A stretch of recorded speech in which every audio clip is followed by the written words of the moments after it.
World of Warfare presents The Battle of Kasserine Pass. By the start of 1943, anxiety and tension rose to pandemic levels for inexperienced American servicemen in North Africa who had yet to face off with the mighty Wehrmacht. At the same time, Great Britain was eager to assess the combat capabilities of their new war ally, while the Germans, by contrast, arrogantly believed that the upstart Americans were no match for their battlefield experience, blitzkrieg tactics, and resolute determination. The setting for the Americans' anticipated standoff against the Germans was a 2-mile-wide defile in the Atlas Mountains in west-central Tunisia known as the Kasserine Pass, where some 30,000 entrenched Americans waited anxiously for a German attack. After the shock of Pearl Harbor in December of 1941, seemingly overnight, the United States found itself at war with Axis powers, who now dominated continental Europe and much of the Soviet Union. After Nazi dictator Adolf Hitler engaged Operation Barbarossa, which saw more than 3.8 million Axis fighters invade Russia along an 1,800-mile front, Soviet dictator Joseph Stalin demanded relief for his staggering war losses during the Nazis' brutal advance into his country, urging his Western allies to open up a second front into Europe. Not yet prepared for a cross-channel invasion of France, instead, Allied war leaders chose North Africa as the place to engage Wehrmacht forces. As a result, in November of 1942, Operation Torch ushered American and British forces ashore in Morocco and Algeria, for the first time landing American troops onto hostile beaches under heavy resistance by Axis forces. To the east in Tunisia, German and Italian troops reacted with astonishing swiftness and agility, due primarily to Hitler's understanding of the importance of Tunisia's ports and airfields at Tunis and Bizerte. If the Allies could control these ports, he rightly assessed, then the Allies could easily build up forces and supplies for an anticipated invasion of southern Europe. In response, within days after the start of Operation Torch, German and Italian transport aircraft and ships ferried an avalanche of men, tanks, and artillery into both port cities. Under the command of Major General Lloyd Fredendall, an intelligent and methodical yet deeply cautious war leader who distrusted his inexperienced and rapidly promoted subordinates, Fredendall established his headquarters 70 miles from the Tunisian front at a place called Speedy Valley, dug into a mountainside 9 miles from the city of Tebessa, leading then Brigadier General Omar Bradley to call the place an embarrassment to every American soldier. He also lacked the standardized language and protocol unheard of for a general and distinguished graduate of the Command and General Staff School, issuing orders using a mix of his own slang, such as calling infantry units walking boys and artillery batteries pop guns, a procedural informality that often led to confusion among his subordinates, who wasted precious time attempting to discern the general's true meaning. Even more beguiling was his fear of concentrated formations, instead dispersing his units across wide swatches of geography, which exposed troops on hills and ridgelines with little mutual support or proper communication. In the end, his disbursement of troops in the rugged Atlas Mountains of Tunisia would prove disastrous for young American fighters and their European allies. Led by the legendary Desert Fox himself, as the sun rose on February 14th of 1943, General Field Marshal Erwin Rommel led his force of 22,000 seasoned German troops against American positions at Sidi Bouzid and Fade Pass before striking at Kasserine Pass.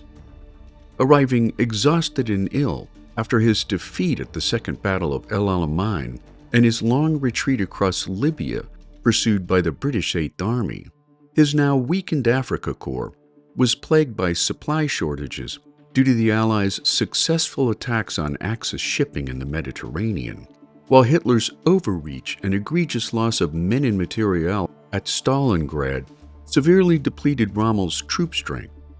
Despite Rommel's advice to Hitler that holding North Africa was unsustainable in light of Allied troop and supply buildups in Egypt, Morocco, and Algeria, Hitler refused to back down on his ambitions in North Africa, instead redirecting troops, air support, and supplies from Russia to North Africa to boost Rommel's chances of success against the Americans. Striking first on American positions near Sidi Bouzid, German panzer divisions attacked with textbook blitzkrieg intensity, supported by artillery and Stuka dive bombers, as Wehrmacht infantry followed closely behind to exploit gaps in the Americans' defenses. Scattered across isolated hilltops, thanks to Fredendall's inexplicable tactics, American units found themselves under attack from multiple directions, and while some units put up fierce resistance, others were quickly overwhelmed. American tanks advanced without supportive infantry protection, which were rapidly destroyed by heavy German anti-tank guns. To make matters worse, American artillery units lacked clear targets or cohesive communications, leading to the death or capture of hundreds of American fighters. Within 2 days, Sidi Bouzid was back in German control, while surviving American soldiers streamed westward toward the Kasserine Pass. In an attempt to press the fight on inexperienced American fighters, on February 19th, Rommel initiated his attack on Kasserine Pass by sending the 33rd Reconnaissance Unit and a battalion of Panzer Grenadiers into the pass in an attempt to surprise the defenders and send them into an early panic. Supported by panzer divisions and German artillery, Rommel's forces entered the narrow defile, while the Luftwaffe attacked roads and supply columns from the skies. Defending the pass was a force comprised of the U.S. 1st Battalion, the 26th Regimental Combat Team, the U.S. 19th Combat Engineer Regiment, the 6th Field Artillery Battalion, a Tank Destroyer Battalion, and a battery of Free French artillery. During the fight, American units retreating from Sidi Bouzid arrived into the pass in piecemeal fashion, often without clear orders. Many inexperienced American commanders abandoned positions prematurely, while others fought back with grim determination, unaware that neighboring units had withdrawn. Yet amid the confusion and communication failures, acts of courage began to multiply within the ranks of American combatants, fighting back from rocky slopes under heavy enemy fire, while American engineers blew up bridges and blocked roads in an attempt to derail the Germans' advance. Further west was Task Force Bowen, who blocked the road from Feriana toward Tebesse. Fully expecting the assault, the Allies managed to repel German forces, followed by a second German attack during the night that also failed to gain much ground for the Nazis. Realizing that the Americans were much more prepared than he had originally anticipated, Rommel then committed his full strength to capture the Kasserine Pass the following day, committing the 10th Panzer Division and elements of the Italian 131st Armored Division. Continuing to hold their ground despite small gains achieved by the Wehrmacht, as more and more German units entered the fight, American morale began to disintegrate. The morning's onslaught began with a thundering barrage of German artillery fire that shook the Americans to their core, since very few had witnessed such a spectacular display of concentrated force in their entire young lives.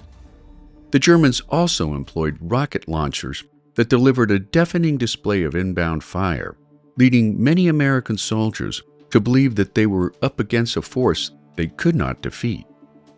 By February 20th, the situation for the Americans appeared dire, as Axis columns threatened to break through the western end of the Kasserine Pass, thereby opening the road into Algeria, which in turn would threaten vital Allied supply bases. Yet the collapse failed to materialize completely after British units, including experienced British artillery formations, were rushed forward in support of their new allies. American gunners quickly learned how to focus artillery fire and coordinate barrages under brutal combat conditions, while British and American air support improved substantially as Allied aircraft gained better control of the skies. Well trained in psychological warfare, Rommel's punishing attacks threw American and French troops into a panic amid choking smoke and withering inbound fire. And when panzer divisions began to pierce through the battlefront, American forces began to abandon their posts in droves. Rommel's forces took full advantage of the chaos, sending a panzer division to capture the floor of the pass in a single determined move. Some Allied anti-tank vehicles and American tank crews attempted to hold the failing line, but in the end, they were no match for seasoned panzer crews who proceeded to destroy every last holdout in the Kasserine Pass. By February 22nd, Rommel realized that the punishing terrain and narrow roads would not allow him to achieve a total victory in the pass, while heavy German casualties and persistent fuel shortages furthered his decision to withdraw.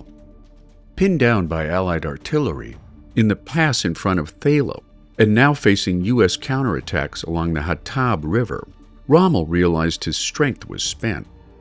With little prospect of further success, Rommel decided to commit his remaining forces in southern Tunisia against the British Eighth Army, and while Field Marshal Albert Kesselring and Chief of Staff Siegfried Westphal attempted to change Rommel's mind, Rommel remained adamant that a withdrawal from the Kasserine Pass was inevitable. On February 23rd, a massive American air attack on the pass hastened the Germans' retreat, and by late February 24th, the pass had been reoccupied by the Allies, followed by Feriana and Sidi Bouzid the following day. The Battle of Kasserine Pass was over, but not before the Americans had suffered horrific losses in both men and equipment. For the Americans, 300 soldiers had been killed, 3,000 wounded and 3,000 captured, requiring an infusion of 7,000 replacements before the Americans' full strength in North Africa could be restored. French losses saw 50 killed, 200 wounded, and 250 missing in action, while the U.S. Second Corps witnessed the destruction or loss of 183 tanks, 104 half-tracks, 208 guns, and 512 trucks and other motorized vehicles. For the Germans and the Italians, losses at Kasserine witnessed 201 killed, 536 wounded, 252 missing, and 608 captured, making the Battle of Kasserine Pass an expensive proposition for both sides of the conflict. News of the American rout at Kasserine reached U.S. newspapers with an alarming candor for a nation new to war, revealing hard truths, leadership failures, inadequate training, poor coordination, and flawed doctrine, reinforcing the fact that courage alone was not enough to defeat an exceedingly aggressive enemy. General Dwight D. Eisenhower, Supreme Allied Commander in North Africa, soon took decisive action of his own, relieving General Fredendall of command before replacing him with Major General George Blood and Guts Patton, who quickly imposed strict standards of appearance, conduct, and combat readiness. More importantly, Patton changed how Americans fought by concentrating units and forcing infantry, armor, artillery, and air power to train together. Patton's transformation brought near immediate improvements, for within weeks, American forces again faced off with the Germans at the Battle of El Ghoutar, where U.S. troops held off repeated German armored assaults with massed artillery fire and concentrated defenses, leading to the collapse of Axis aggression in North Africa by May of 1943, when more than 270,000 German and Italian troops surrendered in the desert of Tunisia after they became trapped by converging Allied forces. The Battle of Kasserine Pass was a clear defeat for the Americans, but also a new beginning that taught U.S. Army leaders how to fight a modern war, at the same time proving that defeat, if faced honestly, can become the foundation of future victories. Kasserine forced American war leaders to confront reality early in the war, when there was still time to adapt and evolve new tactics. And while the price of Kasserine Pass was egregiously high, the lessons learned would land a now seasoned American army into Sicily and mainland Italy before storming the beaches of Normandy on their slow and steady push for Berlin.